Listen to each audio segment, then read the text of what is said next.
Méditation de la communauté des disciples du Christ vivant en ce mercredi de la 3e semaine du temps pascal, année liturgique A. Première lecture. Lecture du livre des Actes des Apôtres, chapitre 8, versets 1b à 8. Le jour de la mort d'Étienne, éclata une violente persécution contre l'église de Jérusalem. Tous se dispersèrent dans les campagnes de Judée et de Samarie, à l'exception des apôtres. Des hommes religieux ensevelirent Étienne et célébrèrent pour lui un grand deuil. Quant à Saul, il ravageait l'église, il pénétrait dans les maisons pour en arracher hommes et femmes et les jeter en prison.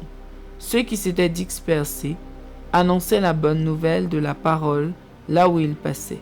C'est ainsi que Philippe, l'un des 7, arriva dans une ville de Samarie, et là, il proclamait le Christ. Les foules d'un même cœur s'attachaient à ce que disait Philippe, car elles entendaient parler des signes qu'il accomplissait ou même les voyaient. Beaucoup de possédés étaient délivrés des esprits impurs qui sortaient en poussant de grands cris. Beaucoup de paralysés et de boiteux furent guéris. Il y eut dans cette ville une grande joie. Parole du Seigneur. Méditation. Frères et sœurs dans le Seigneur Jésus-Christ, rendons grâce à Dieu pour sa bonté infinie et son amour sans limite, manifesté à travers son Fils unique, notre Sauveur. Le texte de notre méditation décrit une vie spirituelle typique, mais aussi la vie en général dans tous les aspects. En effet, après la mort d'Étienne, une violente persécution éclate contre l'église de Jérusalem. Saul persécute activement les chrétiens.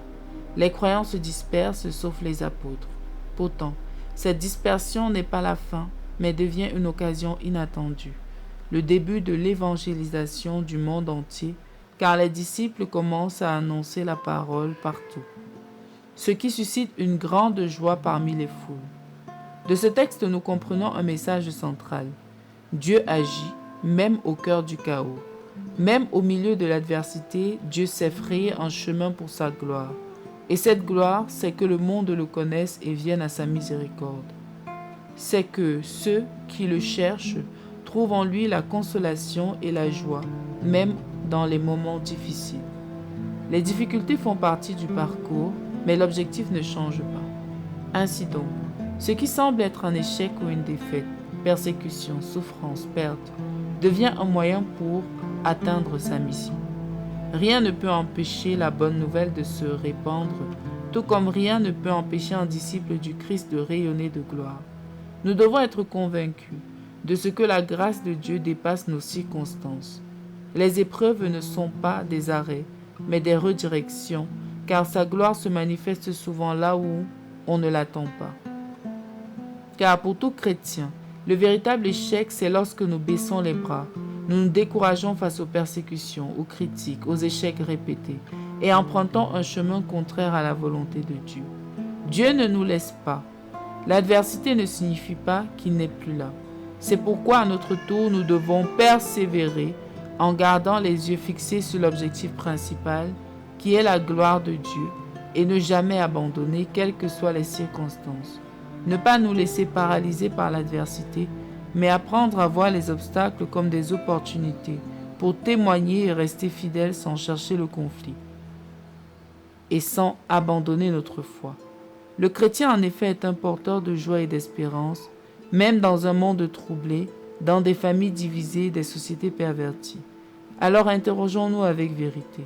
Quelles sont aujourd'hui nos persécutions, difficultés, critiques, échecs? Face aux obstacles, avons-nous tendance à abandonner ou à chercher un nouveau chemin? Est-ce que nous continuons de chercher la gloire de Dieu malgré les difficultés? Comment pouvons-nous annoncer la bonne nouvelle à travers notre situation actuelle par nos actes et nos paroles? Est-ce que notre vie apporte la joie autour de nous, comme celle suscitée par Philippe lorsqu'il annonçait le Christ en Samarie? Prions. Seigneur Dieu, donne-nous la force de ne pas nous décourager face aux épreuves. Apprends-nous à reconnaître ta présence même dans les moments difficiles. Donne-nous un cœur persévérant, capable de continuer la mission que tu nous confies, sans peur, sans fuite, mais avec foi et confiance. Que notre vie devienne un témoignage vivant de ta joie et de ta puissance. Amen.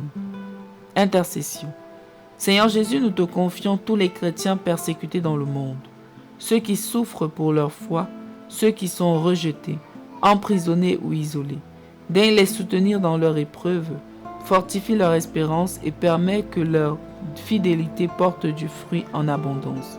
Vierge Marie, intercède pour eux et pour nous. Exercice spirituel.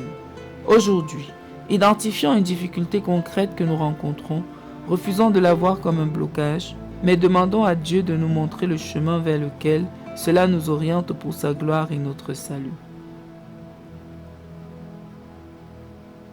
Loué soit Jésus-Christ à jamais. Méditation rédigée par BBC Stéphanie de la communauté des disciples du Christ vivant.